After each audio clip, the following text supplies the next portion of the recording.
दोस्तों, क्या आपके बैंक अकाउंट में 5 लाख, 2 लाख या फिर सिर्फ 10,000 रुपये पड़े हैं और वो पैसा यूं ही पड़ा है, सिर्फ आप उस पर 2 से 3% का इंटरेस्ट कमा रहे हैं? तो क्या आप चाहते हैं कि आप अपने इस पैसे से डेली की कुछ कमाई करें, वो भी लगभग ज़ीरो रिस्क के साथ? अगर आपका जवाब यस है तो ये वीडियो आपकी फाइनेंशियल सोच को बदल सकता है, क्योंकि आज के इस वीडियो में हम बात करेंगे लिक्विड ईटीएफ की। वो क्या है, कैसे काम करता है, कब लेना चाहिए, कब नहीं लेना चाहिए और कौन सा ऑप्शन आपके लिए बेहतर है, सब कुछ समझेंगे सिंपल लैंग्वेज में, ताकि सभी को अच्छे से समझ में आए। अगर आप मेरे चैनल पर नए हैं तो बता दूं, मेरा नाम है सिया अंकिता खडेलवाल। मैं अपनी इंडिपेंडेंट रिसर्च करती हूं और उसे सिंपल लैंग्वेज में आप सभी के साथ शेयर करती हूं। वीडियो को लाइक कर दीजिएगा, चैनल को सब्सक्राइब कर लीजिएगा, ताकि हर नई वीडियो का नोटिफिकेशन आपको तुरंत मिल सके। तो सबसे पहले वीडियो में समझते हैं कि लिक्विड ईटीएफ को हमें यूज कब करना चाहिए। तो मोस्टली 3 जगह पर हम इन ईटीएफ को यूज कर सकते हैं। सबसे पहले शॉर्ट टर्म के लिए अगर हमें अपना पैसे को पार्क करना है तो हम लिक्विड ईटीएफ यूज कर सकते हैं। मान लीजिए आपके पास 5 लाख रुपए पड़े हैं और आपको पता है कि 3 से 4 महीने के अंदर आपको इन 5 लाख की ज़रूरत नहीं है, यानी कि 5 लाख रुपए आपके 3 से 4 महीने के लिए आइडल हैं। अगर आप इन्हें बैंक अकाउंट में रखते हैं जहाँ से आप इनको कभी भी निकाल सकते हैं, तो आपको सिर्फ 2 से 3% इंटरेस्ट मिलेगा बैंक अकाउंट से। वहीं अगर आप इनको लिक्विड ईटीएफ में रखते हैं जहाँ पर आप बैंक जैसी लिक्विडिटी मिलती है, यानी कि आप इनको मंडे टू फ्राइडे जब भी मार्केट ओपन होता है 9:15 से 3:30 के बीच में निकाल सकते हैं। यहाँ पर लिक्विड ईटीएफ के अंदर आपको 5 से 6% और कभी कभी तो 7 से 8% भी रिटर्न मिल जाता है। वीकेंड पर मार्केट बंद रहता है तो उस समय आप इन्हें नहीं बेच सकते, लेकिन वैसे जनरली आप इन्हें बेच सकते हैं। देखो दोस्तों, याद रखो, बूंद बूंद से घड़ा भरता है। जिस दिन आप ये समझ जाएंगे ना कि हर रुपए की वैल्यू होती है, उस दिन आप लिक्विड ईटीएफ की इस अहमियत को भी समझेंगे। बैंक अकाउंट में आपको सिर्फ 2 से 3% इंटरेस्ट मिल रहा है, जबकि यहाँ पर 5 से 6 या 7 से 8 तक मिल सकता है। तो हुआ ना फायदा। दूसरा यूज है ट्रेडिंग और इन्वेस्टमेंट के बीच का पैसा।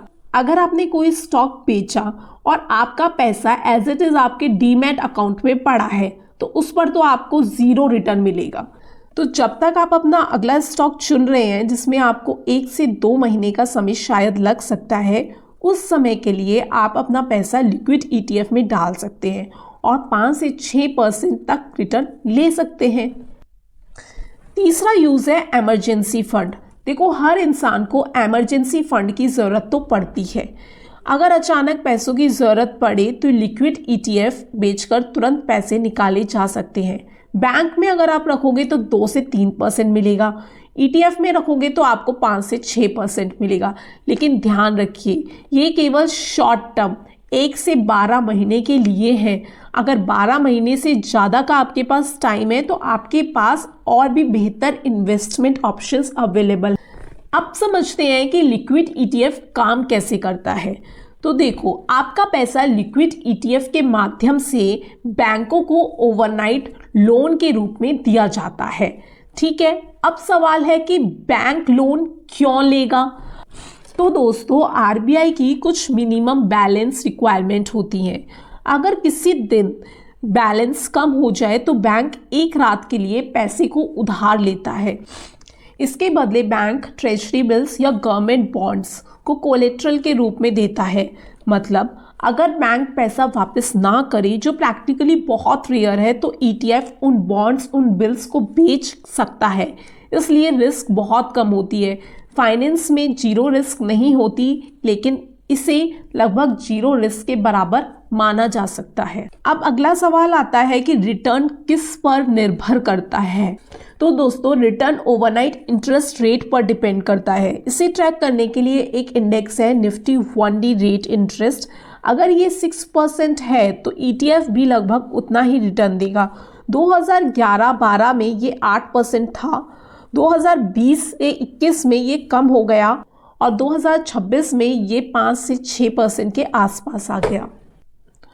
अब जानते हैं कि ट्रांजैक्शन को कौन मॉनिटर करता है।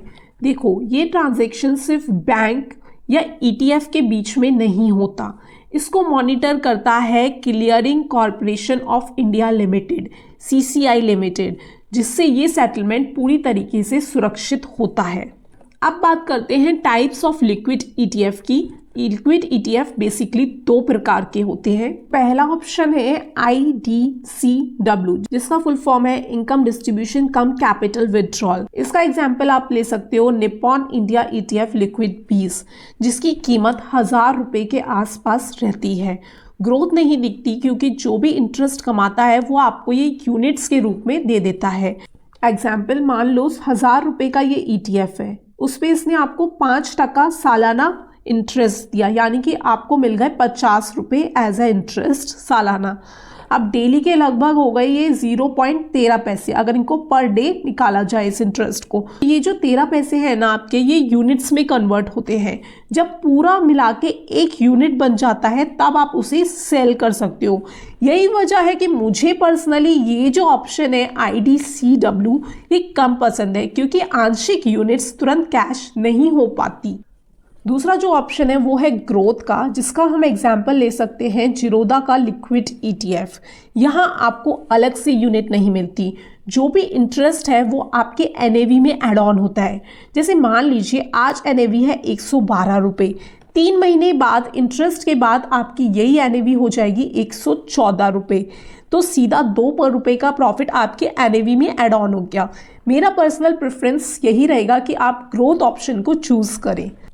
अब बात करते हैं कि इन ETFs को खरीदते टाइम हमें किन चीज़ों का ध्यान रखना चाहिए। सबसे पहली बात है कि आप हमेशा लिमिट ऑर्डर लगाएं, मार्केट ऑर्डर पे ना खरीदें, क्योंकि उससे आपको कुछ ना कुछ पैसा ज़्यादा देना पड़ेगा। ये चीज़ मैंने अपने पहले की वीडियो में भी समझाई हुई है, तो जिसमें मैंने बताया कि ETF में आप कौन कौन सी मिस्टेक्स ना करें। आप चाहें तो वो वीडियो जाकर भी देख सकते हैं। दूसरी चीज़ है कि आप इंडिकेटिव जो NAV है, यानी कि फेयर NAV, उसको NSE की साइट पर जाकर जरूर चेक करें। जब भी आप ETF बाय करते हैं ना, तो उसकी एक बार AMC की वेबसाइट पर जाकर उसकी इंडिकेटिव NAV को जरूर चेक करें। तीसरी चीज़ एक्सपेंस रेशो देखकर कंपेयर कर ही ETF को परचेज करना चाहिए।